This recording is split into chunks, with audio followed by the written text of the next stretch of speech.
Saudações do crente docente. Está no ar o CDcast, o podcast da sua lição bíblica. Na revista Discipulado 1, que tem por título Caminhando com Jesus, nesta semana nós estamos na lição de número 6, que tem por tema os dons e o fruto do Espírito Santo. O texto bíblico básico se encontra na primeira carta de Paulo aos Coríntios, capítulo 12, do versículo 4 ao 7. O texto áureo está na primeira epístola de Pedro, capítulo 4, versículo 10, que diz: cada um exerça o dom que recebeu para servir os outros, administrando fielmente a graça de Deus em suas múltiplas formas. Este versículo, professor, identifica a versão bíblica que ele está grifado aí, que é a NVI, a Nova Versão Internacional. É importante você saber a versão do texto áureo, ou dos textos que estão comumente inseridos na lição que você está ministrando, para que o seu aluno, que não tem familiaridade com a diversidade de versões em língua portuguesa aqui no Brasil, para que ele não entenda que nós estamos falando algo diferente do que ele leu numa determinada versão.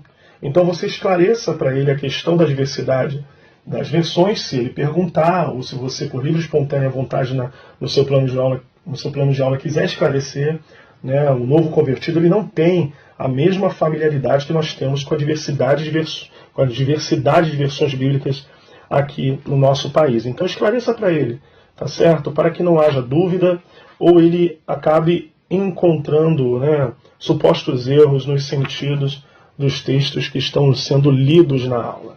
Então, nesta semana, nós estamos tratando de dois assuntos interligados, intimamente interligados, que fazem parte da promessa de Deus para o seu povo, faz parte dos mandamentos de Deus para o seu povo, faz parte do exercício diário da vida cristã, que são os dons e o fruto do Espírito Santo. Os dons, porque há uma diversidade de dons, e o fruto, que é um só, mas com vários gomos. É muito importante você frisar que o fruto é um só, é o fruto do Espírito. E esse fruto tem lá as suas dimensões, que a lição vai tratar nos tópicos que vão se seguir.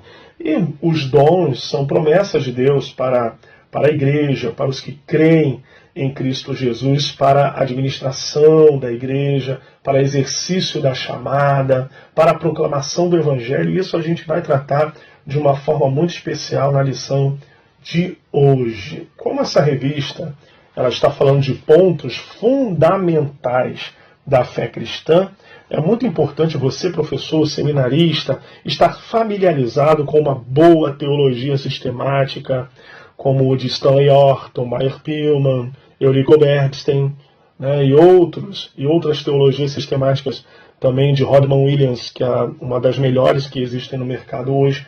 É muito importante que você tenha uma noção, né, uma organização mental, como um mapa mental de fato, acerca das doutrinas fundamentais, tá, que estão familiarizadas, né, com o nosso entendimento, com o subsídio do nosso entendimento, tá certo? Para que você tenha uma autoridade, né, uma expressividade com as questões doutrinárias que você vai passar para aquele novo convertido, para aquela classe de discipulados. O que você ensinar vai ficar gravado na mente deles para sempre, porque é o início das coisas, ele é um leite espiritual que está sendo dado a esses novos irmãos em Cristo Jesus. Tá certo? Então vamos lá. No comentário da lição, ele classifica de uma forma tão maravilhosa o tripé do relacionamento do homem para com Deus. O relacionamento, né? Nosso relacionamento com Deus, com o próximo e consigo mesmo. Tá? Agora, faz parte também da aula conceituarmos a questão dos dons e do fruto. Por exemplo, quando você conceituar o fruto, você diga para eles, você pode até ter um dicionário ou coisa parecida para você criar um subsídio, uma linguagem sadia para o seu público. O que é fruto? O resultado final da maturação de uma planta, né? É um conjunto de virtudes morais e espirituais. não só virtudes morais e nem só virtudes espirituais. São as duas coisas que têm que andar juntas na nova vida em Cristo. Um conjunto de virtudes morais e espirituais que são amadurecidas pelo Espírito Santo na vida do crente. Isso é tão importante que sozinho a gente não consegue nada. Nós estamos caminhando com Cristo, nós estamos iniciando uma caminhada cristã, sozinho a gente não consegue. É como a gente começa a andar quando bebê, né? A gente cai daqui, tropeça aqui, segura daqui, se escora ali, usa um andador, usa um carrinho. Né? A vida cristã inicial é justamente como um bebê que está sendo amamentado, está caminhando devagar, às vezes ele está só engatinhando. Quando ele começa a andar, ele anda segurando nas coisas, né? Aí cai, toma um tombinho daqui, toma um tombinho dali, tropeça, ou tropeça, mas não cai, né? E essa é a vida cristã inicial. Então tem que ter um zelo, né? Uma espiritualidade, um acompanhamento, porque o fruto é resultado da maturação. Não se pode cobrar de um novo convertido a maturidade cristã de alguém que tem 15, 20 anos na igreja, 10, 15, 20 anos como crente em Jesus, como crente professo.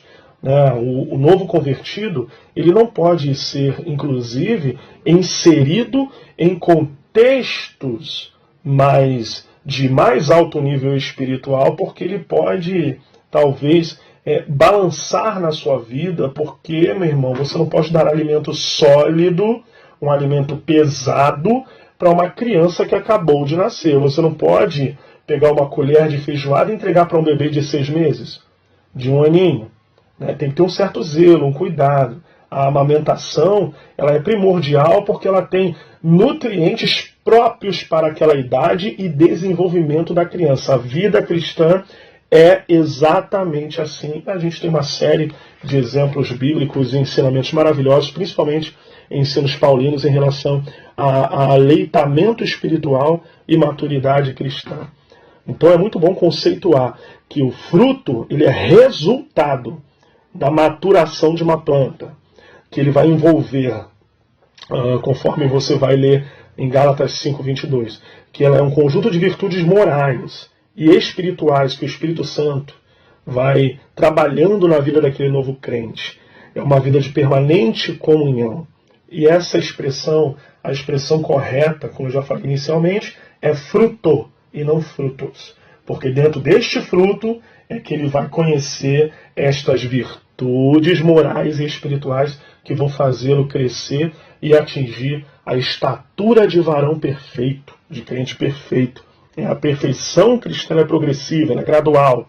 Nós estamos aqui num processo para atingirmos um estado permanente de santificação e maturidade espiritual. Então, na introdução da lição, aqui nos comentários, você vai observar o seguinte, que é muito necessário que a frutificação ela se dê como resultado da comunhão com Cristo, da comunhão com Deus, da minha fé professa diante de Deus e dos homens. E Jesus, ele faz essa analogia, para que o povo entenda a semelhança de propriedade de coisas e fatos. Né? Como você observa, ele fala da videira, da vara e da boa colheita. Como exemplo de quê? De que eu não posso fazer nada se Cristo não estiver comigo. Eu não vou alcançar resultados favoráveis, espirituais, sadios, se eu não estiver com Cristo. Então essa é a figura da videira, dos ramos, né? Como o ramo não tem vida sem a videira, o cristão ele não dá fruto se não estiver enxertado em Jesus, conforme João capítulo 15. Aí você lê para os seus alunos do discipulado, exercite a leitura bíblica dos seus alunos da classe de discipulado, porque eles vão crescer muito lendo, porque eles vão praticar aquilo que eles estão lendo como mandamento, como está escrito lá em João capítulo 15, versículos 1 e 2, eu sou a videira verdadeira e meu pai é o lavrador. Jesus falando, toda vara em mim que não dá fruto atira, ele tira, limpa toda aquela que dá fruto para que dê mais frutos. Aí ele vai falando, está em mim e eu em vós, comunhão, ligação, como a vara de si mesma não pode dar fruto, se não estiver na videira, assim também vós, se não estiverdes em mim. Deixar claro para o novo convertido, para aquele discipulando, que ele precisa estar em Cristo. Cristo em nós, Cristo em comunhão conosco, e nós em comunhão com Cristo, através da palavra de Deus, de uma vida devocional, de leitura da palavra, uma vida devocional de oração, porque a comunicação com Deus é que nos faz nos aproximar mais, a cada dia mais dele. E isso faz com que aquele novo discípulo, aquele novo convertido, ele cresça espiritualmente e se desenvolva. Então, desses gomos do fruto, a lição ela vai apresentar o amor, a alegria, a paz como os gomos do relacionamento com Deus. E depois ele vai apresentar o relacionamento com o próximo, a longanimidade, a benignidade e a bondade. E depois ele encerra falando da fé, da mansidão e do domínio próprio. O amor, por exemplo. O amor, o amor cristão é baseado no amor de Deus.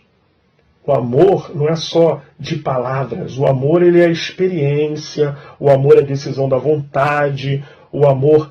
Deus decidiu entregar o Filho dele, o modelo do amor é próprio Deus. João 3,16, porque Deus amou o mundo de tal maneira, ou seja, de uma maneira indizível, de uma maneira que não pode ser expressa por meio de palavras. João 3,16 é chamado de o texto-chave da Bíblia, o texto áureo da Bíblia, né? Deus amou o mundo de tal maneira que deu o seu Filho unigênito para que todo aquele que nele crê não pereça, mas tenha a vida eterna. Então, Jesus é o principal modelo de amor para o ser humano. Tá? João 15:13 está escrito: ninguém tem maior amor do que este, de dar a alguém a sua vida pelos seus amigos. Então, Deus deu o seu Filho como prova do amor. E Deus prova o amor dele para conosco pelo fato de Cristo ter morrido por nós, sendo nós ainda pecadores. É a graça de Deus manifestada. O amor é uma das manifestações da graça de Deus sobre a nossa vida. Alegria. Alegria, além dos textos que estão inseridos aí na lição, eu gosto muito de Romanos 14:17, que diz: porque o reino de Deus não é comida nem bebida, mas é justiça, paz e alegria no Espírito Santo. São os três principais elementos do reino de Deus. Justiça, paz e alegria no Espírito Santo. A alegria ela é a expressão que nós temos de contentamento, de prazer, de graça. E quando nós temos a vida em Cristo, quando as lutas vêm sobre nós, porque o novo convertido passa muitas lutas, ele tem pressões emocionais, ele tem pressões sociais, ele muitas vezes está inserido no contexto em que ele é a única coluna cristã na sua casa, então ele tem uma pressão, ele pode estar sofrendo uma pressão espiritual muito grande. Mas a alegria do Senhor é que fortalece o novo convertido. E na carta aos Filipenses, Paulo deixou isso claro: alegrai-vos sempre no Senhor. Outra vez disso, alegrai-vos. Ou em outras versões, regozijai-vos, né? Estejam sempre alegres, né? Alegria, alegria. É a alegria, não é a alegria do mundo, não é a alegria de uma festa mundana, não é nada disso. É a alegria que o Espírito Santo proporciona na vida daquele novo convertido. Então, nós, que já temos um certo grau de maturidade, transmitamos também a alegria. Será que você, professor, agora eu pergunto para você, professor, você é um transmissor da alegria no Espírito na sua classe? É muito importante, porque você é referência para a sua classe. E os teus alunos, esses novos convertidos, esses novos membros do corpo de Cristo, eles vão lembrar de você para sempre, da sua alegria, do seu entusiasmo, da força que você transmite. Então, isso também é parte do fruto do Espírito. O terceiro, para o nosso relacionamento com Deus, é paz. Paz não é a paz que o mundo dá. O mundo apregou uma paz que eles nunca vão ter, a não ser por meio de Cristo. A paz é do próprio Cristo. A paz é o próprio Cristo que dá, e é uma paz diferente da paz propagada no mundo. É a paz interior. O mundo pode estar em guerra. O mundo pode estar com todas as pressões políticas, econômicas, espirituais, mas no coração do novo crente tem que haver a paz, porque agora ele é servo de Cristo. Ele é servo do Messias de Deus. Ele é servo do ungido do Senhor, que é o próprio Jesus, e ele é chamado, o nosso Deus, o nosso Cristo, é chamado de o Príncipe da Paz. Esse é o compêndio para o relacionamento com Deus. E no tópico 2, o nosso relacionamento com o próximo. É muito importante, né, e a gente lidar com novos convertidos, quando algum deles testemunha para a gente de que o relacionamento com o próximo, quando a pessoa vem para Cristo, o relacionamento com o próximo muda. As pessoas notam a diferença numa vida que foi verdadeiramente transformada pelo Evangelho. As pessoas notam, você está diferente, né? Você era assim, era assado, aquela coisa toda, né? E algumas situações acontecem na vida daquele novo crente em que, quando ele não tinha Cristo na vida, quando ele não tinha Cristo no coração, ele simplesmente, em determinadas situações, ele reagiria de uma forma, e hoje, como novo crente, uma nova criatura em Cristo, ele já não reage da forma que ele reagiria antigamente, na sua vida passada, na sua vida pregressa. Então, hoje ele tem o fruto do Espírito como o norte da vida dele e da tomada de decisões. Isso é muito legal e é uma bênção. Então ele tem a longanimidade, que é a capacidade de manter o ânimo e ter paciência para com outras pessoas, suportar, tolerar, muitas vezes uma afronta, um deboche de alguém que está vendo que ele está mudando de vida e vai lá debocha, aí oferece uma tragada disso, uma bebida daquilo, para tentar aquela pessoa e perturbá-la emocional e espiritualmente. Mas quando esse novo crente ele está ligado em Cristo, ele mantém comunhão com Cristo, ele vai ser longânimo. Ele vai ser benigno também, porque traz a ideia de gentileza, amorosidade e carinho. Não é de passividade ou subserviência. Benignidade é a ideia da educação espiritual que eu gosto de chamar, né? E a bondade também, que é a beneficência, também o texto bíblico vai falar. E o novo crente também, ele frutificando, mantendo a comunhão com Cristo, ele vai trabalhar a fidelidade, ele vai trabalhar a mansidão, ele vai trabalhar o domínio próprio. Você observa que a mansidão principalmente o domínio próprio, são questões que envolvem o nosso lado emocional e as reações que nós temos às coisas à nossa volta, as demandas da nossa volta. Demandas familiares, demandas corporativas, né? Demandas religiosas, sociais, em qualquer nível. Então o novo crente, ele tem como virtude moral e espiritual o domínio próprio, é a mansidão. São coisas notadamente interligadas, tá certo? Então, que esse novo crente possa continuar frutificando e abençoando e sendo abençoado e crescendo na estatura de Cristo, para o desenvolvimento dele, aguardando a bem-aventurada esperança que é a volta do nosso Senhor e Salvador Jesus Cristo. Em sequência, a lição vai tratar sobre os dons. O que são os dons? Vamos conceituar, assim como nós conceituamos os dons, o fruto, né? Vamos conceituar os dons. Os dons são recursos extraordinários que o Senhor Jesus Cristo, mediante o Espírito Santo, colocou à disposição da igreja com os seguintes propósitos: aperfeiçoar o crente, ampliar conhecimento, poder e proclamação do Evangelho pelo povo de Deus e chamar a atenção dos que não creem à realidade divina. Nós, povo pentecostal, cremos na atualidade das manifestações dos dons espirituais em suas formas bíblicas, doutrinárias, poderosas para engrandecimento e edificação do povo de Deus. Você reparou, professor, e deixe isso na mente dos seus alunos, que dons e fruto do Espírito, dons do Espírito, o Espírito Santo, né, que é a terceira pessoa da Santíssima Trindade. Esclareça para eles, lembre a eles, se eles já tiveram essa aula, que o Espírito Santo é o ser pessoal. Ele tem personalidade, vontade e sentimento. Possui os mesmos atributos morais, qualidades morais e espirituais, com o Pai, Deus, e o Filho, Cristo. Ele não é uma energia, uma força, como os testemunhos de Jeová, numa linguagem simplista e chata, eles dizem, né? Deturpando ali João capítulo 1 e outros textos, do Evangelho de João principalmente. Ele não é uma energia. Explique para eles que o Espírito Santo atuou na criação do universo, em Gênesis capítulo 1, versículos 1 e 2. Ele atuou na geração, de Jesus Cristo, em Lucas 1,35.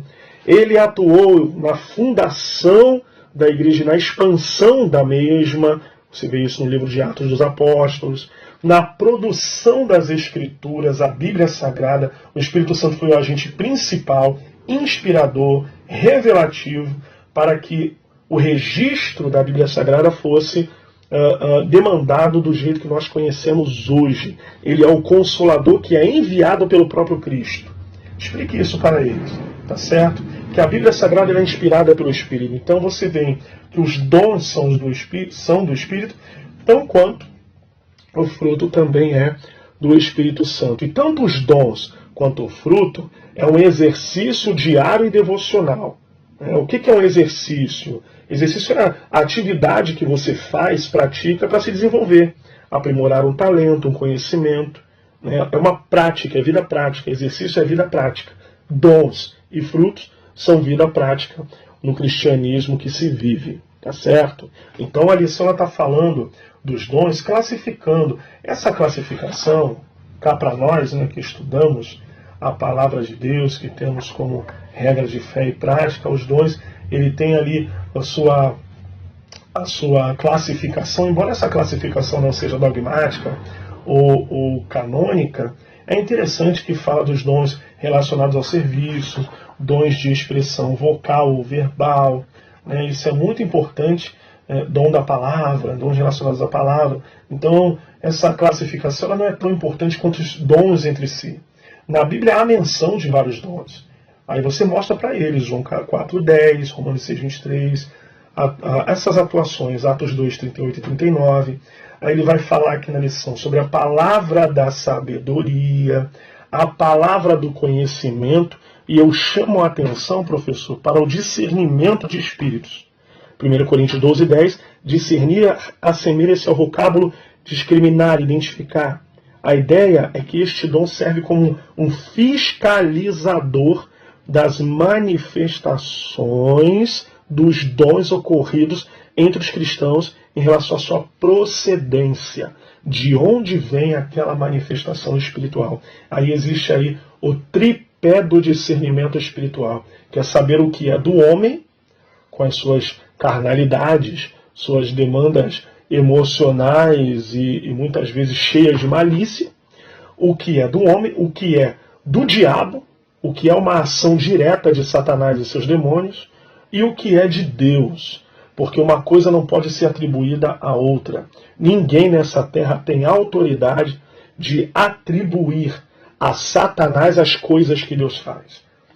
Como os fariseus, os religiosos do tempo de Jesus fizeram, Você expulsa demônios pelo poder dos demônios, Você expulsa demônios por Beelzebu, falando, cometendo ali uma blasfêmia espiritual perigosíssima, dizendo que Jesus expulsava Satanás pelo poder do próprio Satanás. Não é assim. Então a gente precisa entender, ter inteligência espiritual para poder exercitar e pedir a Deus o dom de discernimento de espíritos. Às vezes um grande político está falando palavras bonitas, está falando palavras cativantes, está falando palavras tão humanamente poderosas e acaba arrancando emoção por parte de algumas pessoas. Será que nós temos discernimento espiritual para detectar uma falácia, uma falsa profecia, um falso politismo, no momento que a gente vive, no mundo globalizado e polarizado? Então isso é muito importante que nós tenhamos esse discernimento, que é um tipo de dom de revelação, como muitos classificam. E também tem dons relacionados ao serviço, a fé sobrenatural, que difere daquela, não é a fé salvífica, é a fé sobrenatural, É a fé sobrenatural, que muda situações pelo fato de você crer no mover extraordinário de Deus. Dons de curar. Dons de curar.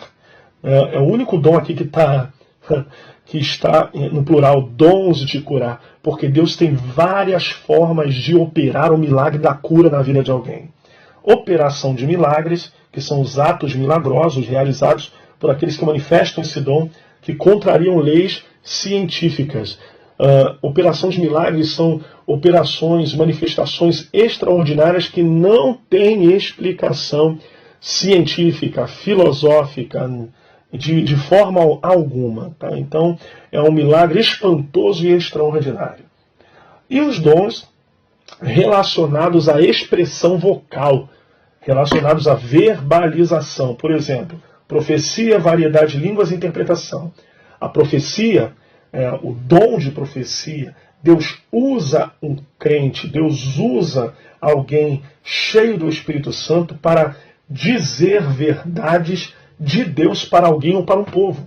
Profecia é uma mensagem, é um entregador da mensagem divina para alguém, para um povo, individualmente, coletivamente. Isso é muito importante. Deus usa homens e mulheres e até crianças em profecia.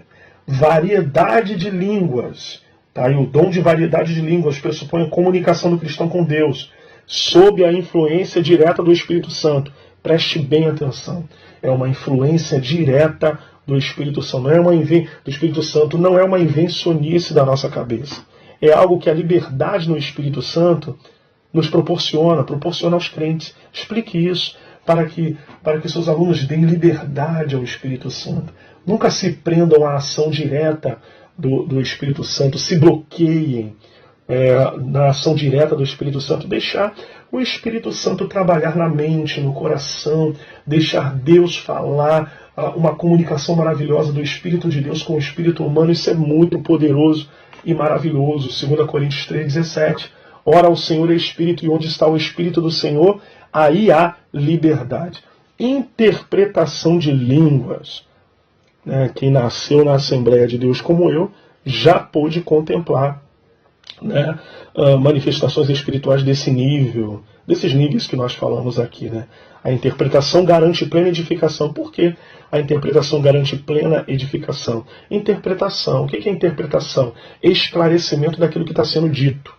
Em outra língua, em outro idioma, em outra glossolalia ou xenolalia, como queiram os teólogos dizerem aí, mas a interpretação é o que traz entendimento para o público ouvinte. Se não houve entendimento, logo não houve edificação. Para que haja edificação, precisa haver entendimento, e para que haja entendimento, deve haver a interpretação. Que nosso relacionamento com o Espírito Santo possa estar cada dia mais intenso, mediante a palavra de Deus e a liberdade que nós damos em Cristo Jesus. Que Deus vos abençoe, uma boa aula, que Deus abençoe você, seu ministério, sua família e a todos os seus alunos da classe Discipulado 1. Fique na paz, um grande abraço.